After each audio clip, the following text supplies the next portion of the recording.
Lo capite anche da voi, questo è uno smartphone fuori dal comune, fatto in modo decisamente diverso rispetto a come lo fanno i concorrenti. Vi racconto tutto all'interno di questo video, mettendo anche in evidenza quali sono i punti che secondo me le altre aziende dovrebbero copiare o comunque da cui dovrebbero prendere ispirazione, perché ci sono, ve lo garantisco, da questo Red Magic 10 Pro, che è sì uno smartphone gaming ma appunto ha molte peculiarità che dovrebbero interessare anche a chi del mobile gaming non è assolutamente interessato. Non perdetevi altri video come questo, iscrivetevi al nostro canale e attivate la campanella delle notifiche.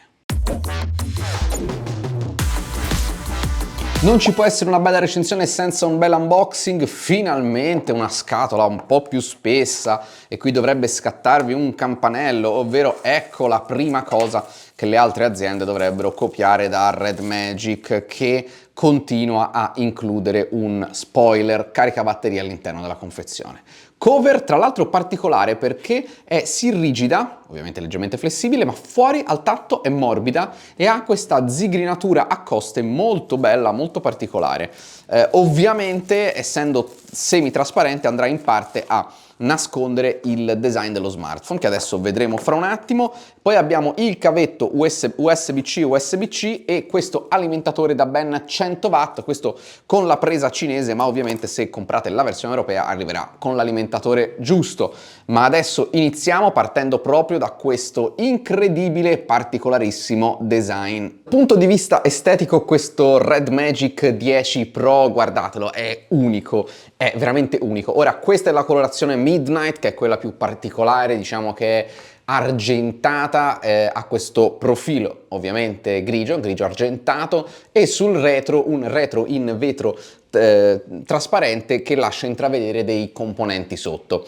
Diciamo che nessuno di questi componenti qua sotto è davvero un componente funzionale, sono tutti componenti estetici. Questa è per esempio questo pad, questa superficie puntinata. Qui abbiamo un'altra superficie puntinata ma di un altro colore con delle viti Torx a vista. Poi abbiamo una parte di alluminio spazzolato sempre sotto il vetro con un'incisione Snapdragon 8 Elite, e qua c'è scritto Cooling System perché questa è la ventola RGB, e poi sopra uno spazio che ci fa intuire che questa dovrebbe essere la parte con la componentistica del processore. E in effetti adesso facciamo una cosa, andiamo ad attivare la ventola manualmente, così potete anche vedere qual è un pochino l'effetto cromatico. Questa è la parte che si illumina insieme al logo Red Magic qua giù in fondo quando avviamo una sessione di gioco, e c'è anche una scritta qui Red Magic. Trattiene un pochino le impronte ma non esageratamente. Qui abbiamo, vedete, un foro e un altro foro, in sostanza è la parte dove l'aria viene inspirata e espulsa per far sì che il sistema venga raffreddato anche tramite la ventola. La ventola non è l'unico componente di raffreddamento, ovviamente è una ventola che gira fino a 23.000 giri al minuto. Sopra abbiamo, attenzione, il jack audio da 3,5, l'emettitore infrarossi, uno speaker e poi abbiamo simmetricamente un altro speaker nella parte inferiore, il carrellino della doppia nano SIM e la porta USB-C. È uno smartphone non leggero, visto che pesa 229 grammi, non è neanche esageratamente pesante, ma non è leggero, assolutamente. Le dimensioni sono quasi totalmente invariate, 163,4, 76,1, 8,9 mm. 8,9 mm non sono tanti in assoluto, ma per questo smartphone che è così squadrato, così boxettoso, ovviamente è uno spessore che in mano si sente di più rispetto a uno smartphone più stondato con lo stesso spessore. Un paio di caratteristiche che non trovate su nessun altro smartphone, ovvero il fatto che qui ci sia un jack audio da 3,5 per le cuffie, che trovate solo sugli smartphone da 100 euro praticamente, ma soprattutto che il retro è completamente piatto. E non è solo una cosa estetica, vi giuro che fin dal primo momento, ma anche dopo giorni che utilizzo questo smartphone, una delle cose più belle per uno come me che prova centinaia di smartphone, no, centinaia all'anno forse no, ma decine di smartphone all'anno, e ormai avrò provato proprio tante centinaia di smartphone, di poter prendere lo smartphone e di poggiarlo piatto sul tavolo, che non traballa quando lo toccate, che non rimane incastrato nei jeans quando lo sfilate, che non ha quella protuberanza che vi impedisce magari di metterci una bella cover che lo protegga per bene. Ci sono mille motivi per cui la protuberanza del blocco fotocamere è sconveniente. Qui l'azienda è riuscita a integrarlo ancora una volta, lo sta facendo già da un po' di anni, tutto all'interno del vetro posteriore, completamente piatto. Bravissima Red Magic, è una delle cose che più mi fanno impazzire di questi smartphone. Smartphone gaming e quindi scheda tecnica ovviamente da paura. La scheda tecnica per uno smartphone del genere è ovviamente fondamentale, lo mettiamo da parte, ancora una volta è piatto, che bello, no vabbè niente, non potete capire probabilmente se non avete più usato uno smartphone così da anni. Processore Snapdragon 8 Elite, quindi aggiornato all'ultimissimo Snapdragon di fascia altissima, 3 nanometri, octa-core fino a 4.3 GHz con GPU Adreno 830, c'è un secondo chip chiamato AI Red Core 3 che serve a gestire tutta la parte di energia e fluidità dello smartphone, a supporto ovviamente del grosso che viene fatto dallo Snapdragon, 12, 16 o 24 GB di RAM LPDDR5X, 256, 512 GB o 1 TB di memoria UFS 4.1, è la prima volta che provo uno smartphone con tecnologia 4.1, la più veloce al momento disponibile. Connettività molto buona, Wi-Fi 7, 5G, NFC, Bluetooth 5.4, c'è il jack audio per le cuffie, l'avete visto, il lettore di impronte è all'interno del display, non è ultrasonico ma è ottico e devo dire che è preciso, non fulmineo, non sempre fulmineo, devo proprio essere sincero, ora vabbè appena ribloccato dovete dargli sempre un secondo, però devo dire che comunque è molto preciso. Quello che gli manca è la eSIM.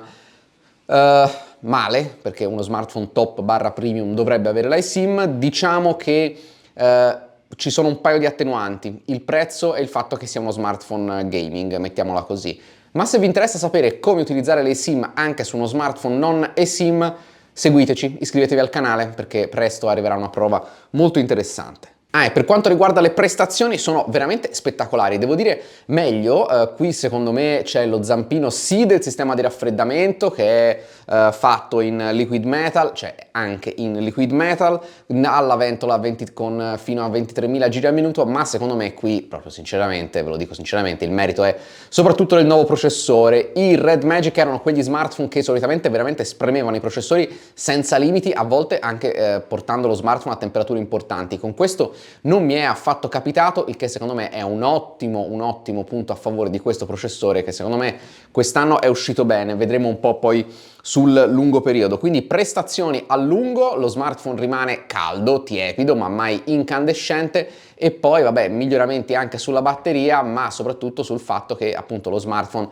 non va particolarmente in thermal throttling, non diventa incandescente, insomma veramente una bomba. Ed ecco un'altra cosa che le aziende dovrebbero copiare da Red Magic, vi lascio un paio di secondi per ammirare questo pannello senza bordi. Quindi lo avete visto, l'altro motivo per amare questo smartphone a prescindere da tutto il mondo gaming, oltre al fatto che è piatto, avete capito, sono rimasto assolutamente folgorato da questa cosa, è questo display, è questo incredibile display da 6.85 pollici, risoluzione 1.5K 1216 x 2688 pixel, è un OLED fino a 144 Hz, lo vedete qua su, quindi aggiornato rispetto al passato. Con l'umidità di picco aumentata fino a 2000 nit, alta, ci sono smartphone che si vantano di 6500 eccetera eccetera, ma poi sono valori raramente raggiungibili, quindi va anche bene alla fine così, va anche bene che venga gestito insomma fino a 2000 nit, 960 Hz di touch sampling, ma soprattutto un screen to body ratio, ovvero il rapporto fra superficie frontale e display del 95,3%, guardate qua. Questo è lo smartphone che più si avvicina all'ideale di smartphone senza bordi, solo 1,25 mm di spessore del bordo, totalmente simmetrico su tutti e quattro i lati. Ecco, questo è veramente spettacolare. Ah, e poi è completamente piatto. E sul software abbiamo Android 15, purtroppo non abbiamo però una timetable, non abbiamo un calendario, non abbiamo una previsione di quanto a lungo e quanto spesso aggiornerà il software Red Magic, che sappiamo questa cosa essere un po' da sempre il punto debole dell'azienda. In più il software funziona bene, è fluido, è velocissimo, ma ha ancora qualcosina che andrebbe aggiustato. Vediamo. Allora, in termini di software non ho moltissimo da raccontarvi, devo essere sincero, non ci sono grandissime novità, c'è questo menu laterale che permette di aprire le app in finestra o di aprire le app anche a schermo intero. Ovviamente nei toggle troviamo altre funzionalità, abbiamo la separazione della ricarica, quindi per esempio la possibilità di appunto far sì che lo smartphone non venga ricaricato ma venga sostanzialmente soltanto alimentato, i LED luminosi attivabili o disattivabili, la ventola sul retro, insomma tutte funzionalità abbastanza comuni. In Red Magic AI abbiamo qualcosa, secondo me questo menu esiste solo perché in Asia ci sarà un'altra versione un po' più completa. In funzionalità aggiuntive anche qui ci sono tutta una serie di opzioni che abbiamo già visto negli anni. Diciamo che non c'è una grandissima novità che io possa raccontarvi. E tra l'altro purtroppo dopo un anno in cui vi ho detto finalmente Red Magic ha lavorato un po' sulle traduzioni, il lavoro praticamente è finito lì, perché tutte le traduzioni che da quel momento erano sbagliate rimangono sbagliate, e poi vi farò vedere nei giochi sbagliate, insomma magari semplicemente poco comprensibili, ecco. Competitive Key Settings per esempio è una voce non tradotta, ma poi vi farò vedere appunto nei giochi la situazione mi sembra leggermente peggiore. Per il resto però il software è veramente fluidissimo, mai un rallentamento, mai mezzo frame perso, non ci sono grandissime funzionalità, ci sono sempre gli stupidissimi e simpaticissimi sfondi gioco, quindi potete sostanzialmente avere dei mini giochi direttamente sullo sfondo. Vi garantisco è una pessima idea, sui social avevamo fatto vedere un video dove ve lo mostravo. E allora arriva il momento di entrare nella parte dedicata al gaming. Come lo faccio? Lo faccio attivando questo switch fisico. Non vi avevo ancora fatto vedere questo lato, mea culpa. Tasto di accensione circolare, bilanciere del volume, questo vi dicevo è la fuoriuscita per la ventola, anzi no, è l'immissione, non è la fuoriuscita, questa è la ventola. Due trigger touch, quindi possibilità di attivare delle funzionalità con questi trigger. Questo è il software che vi permette di avere tutto sotto controllo. Se andiamo qui abbiamo delle funzioni aggiuntive interessanti, tra cui delle opzioni relative a degli utilizzi anche un po' più avanzati se vogliamo, non solo per il game stream ma anche per l'utilizzo tramite mouse e tastiera, come collegato a un monitor, quindi sostanzialmente giocando ai giochi mobile su un monitor e magari anche con mouse e tastiera, e la possibilità di impostare un controller e di mappare magari i tasti. Vedete per esempio qui c'è scritto maniglia e a me questa roba mi manda ai pazzi.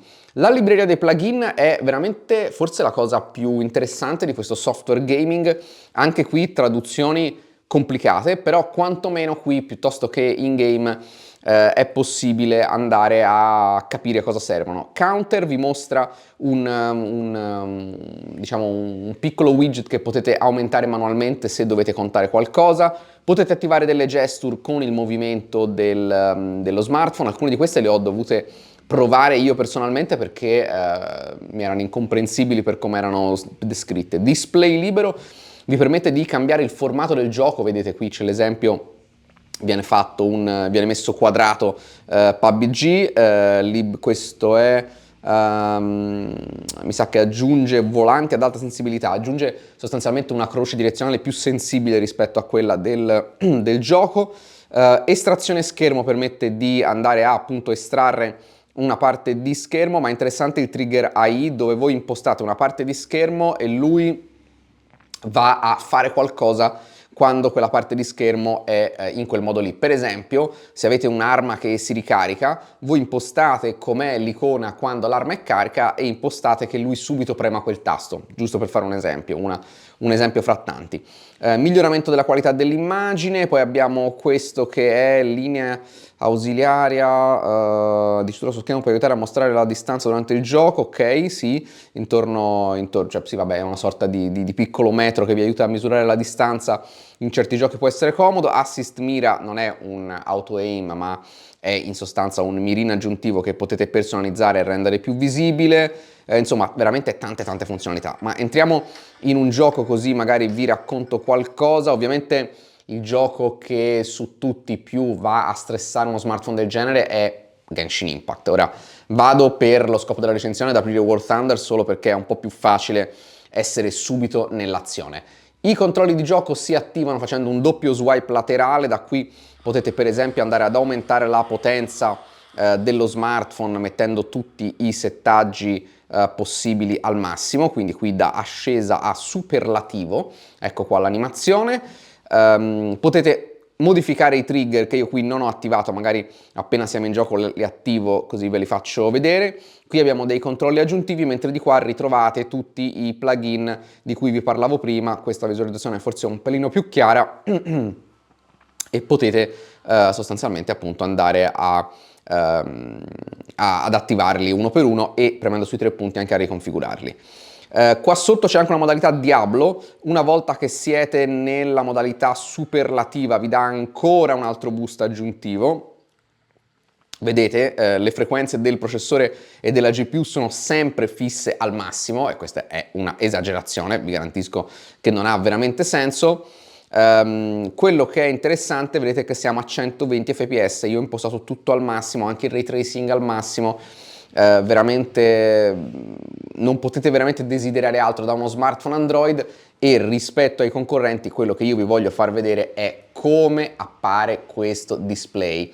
Cosa notate oltre al fatto che i bordi sono sottili? Sì, esatto, notate il fatto che la fotocamera frontale che c'è ma è totalmente invisibile perché è sotto al display. Rispetto ad altre soluzioni sotto al display, questa è palesemente la migliore dal punto di vista del display, dal punto di vista estetico, perché la fotocamera è veramente al 100% invisibile. Andate a vedervi la recensione dei vari Z Fold per capire invece cosa vuol dire una fotocamera sotto al display, che purtroppo si nota. Eccoci qua quindi un po' nell'azione, vi faccio vedere per esempio qui che sorvoliamo a breve distanza questo isolotto e vedete anche il frame rate che è inchiodato sui 120 fps, veramente top. Vediamo se riusciamo per una volta a cogliere qualcuno di sorpresa, sarebbe veramente la prima volta.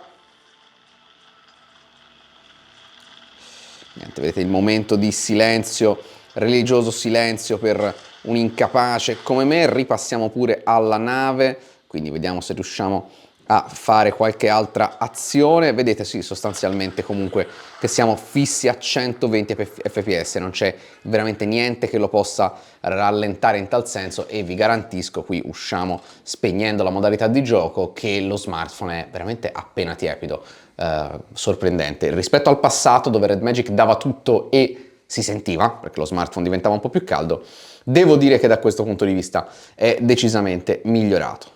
Sul comparto fotografico abbiamo tre fotocamere, una 50 megapixel stabilizzata otticamente f1.9, una 50 megapixel grandangolare f2.2 e una, non capisco perché l'abbiano aggiunto quest'anno, una 2 megapixel di cui tra l'altro l'azienda non dichiara neanche l'utilizzo, il senso, la funzionalità, quindi terza fotocamera completamente inutile. Altro componente però veramente interessante è la fotocamera frontale, che ancora una volta è nascosta all'interno del display con un lavoro tecnologico veramente notevole. Andiamo a vedere l'interfaccia di scatto, eccoci qua, la classica di Red Magic. Ci sono un po' di traduzioni così, come la famosissima, la celeberrima fotocamera famiglia, che sostanzialmente sono la famiglia di funzionalità di questo smartphone. Scia delle stelle, apertura elettronica, sì, se sapete di cosa parliamo lo capite, però capirete che non è proprio il massimo, come anche la Via Lattea di notte. Mi domando come si possa fotografare la Via Lattea di giorno. Vedete che ovviamente non c'è un tasto per lo zoom, ma se tenete premuto è ovviamente possibile fare lo zoom digitale, niente ve lo impedisce ovviamente. Qui ci sono altre funzionalità, andiamo a vedere come scatta le foto. Allora, c'è stato un miglioramento secondo me, è stato fatto un passo in avanti da questo punto di vista, dal punto di vista fotografico. Siamo nella fascia comunque medio-bassa delle fotocamere, non vi aspettate un fascia media, non vi aspettate un buon fascia media, non vi aspettate quindi assolutamente un fascia alta, un fascia premium, è una fotocamera di fascia bassa, medio-bassa. È un po' il problema che accomuna un po' tutti gli smartphone gaming, non c'è niente da dire. Non c'è una fotocamera zoom, la fotocamera grandangolare non è che abbia chissà che qualità. La principale, le foto le state vedendo, non sono spettacolari, non vinceranno un contest di fotografia, ma secondo me qui l'introduzione della stabilizzazione ottica dell'immagine ha avuto un impatto positivo, soprattutto sulle foto con meno luce, e posso dire che alla fine se la cava. Anche nei video 4K 60 sia dalla principale che dalla grandangolare, ma non si possono switchare le fotocamere durante la registrazione video. I video sono, diciamo, ok, devo dire sono all'altezza, non sono dei video indegni come erano in passato. Tutt'altra storia per la fotocamera frontale, sotto al display, fa foto appena sufficiente, fa video insufficienti, è decente giusto per qualche selfie di emergenza o per una videochiamata, ecco, non la userei oltre. E vi parlo quindi della batteria. Lo smartphone è praticamente grande uguale rispetto allo scorso anno, ma dentro ha una batteria molto più capiente, 7050 mAh. Questo è possibile grazie all'utilizzo della nuova tecnologia silicio-carbonio che le prime aziende stanno un po' iniziando a usare. Questo permette a uno smartphone che già sull'autonomia faceva molto bene di fare un salto in avanti notevole. In più mi viene da dire non solo la batteria è più capiente, non solo la ricarica che è più rapida, arriva adesso addirittura a 100 watt, ma anche un'ottimizzazione energetica che sui Red Magic avevo trovato e non trovato, diciamo così. Quest'anno, ribadisco, secondo me merito principalmente del processore, abbiamo dei consumi energetici che quindi, anche se usate lo smartphone più intensamente, vi permettono comunque tranquillamente di superare la giornata, anche ovviamente grazie alla nuova batteria più capiente. E arriviamo quindi al capitolo dei prezzi. Red Magic ha fatto una cosa che secondo me nel 2024 con questo hardware, con questa innovazione è incredibile, ovvero è riuscita a non alzare il prezzo neanche di €1, ovvero 649 euro per la variante 12256, 799 euro per la variante 16512, che è quella che state vedendo qui davanti a me, oppure 999 euro per la variante 24 GB di RAM, 1 TB, che è ovviamente un overkill assolutamente incredibile. Ci sono 3 colorazioni, ce n'è una più, diciamo, un po' meno appariscente che è esclusiva del 12256, mentre invece le versioni trasparenti sono dedicate alle altre varianti. La versione con 24 GB di RAM invece è disponibile solo in nero trasparente, non in questa argentata che ho io in mano. Sono dei prezzi incredibili. È vero che state, diciamo, comprando uno smartphone che ha qualche compromesso sulle traduzioni del software, sulle fotocamere, ma se sono cose che vi interessano marginalmente e volete uno smartphone che sia una bomba, vi portate a casa a 649 euro uno smartphone completissimo, anche più completo del miglior prezzo per uno Snapdragon 8 Elite, che ad oggi era quantomeno il Realme GT7 Pro, scontato a 799 euro. Insomma, non è come tutti gli anni uno smartphone perfetto, ma è uno smartphone che ha molto da insegnare alla concorrenza. Voglio fare un riepilogo rapido di tutte le cose per cui la concorrenza dovrebbe un po' svegliarsi e copiare un po' da questo smartphone. Per esempio, partiamo dall'alimentatore in confezione, passiamo dal retro piatto, avete capito quanto mi è piaciuto, passiamo al display completamente senza bordi, passiamo alla fotocamera sotto al display che ha sicuramente bisogno di tantissimo miglioramento, ma c'è bisogno di lavorarci. È una tecnologia che va sicuramente portata avanti e in cui praticamente nessuna azienda crede. Nella presenza del jack audio, e questo so che è una cosa a cui ormai a molti non importa, ma secondo me averlo è un in più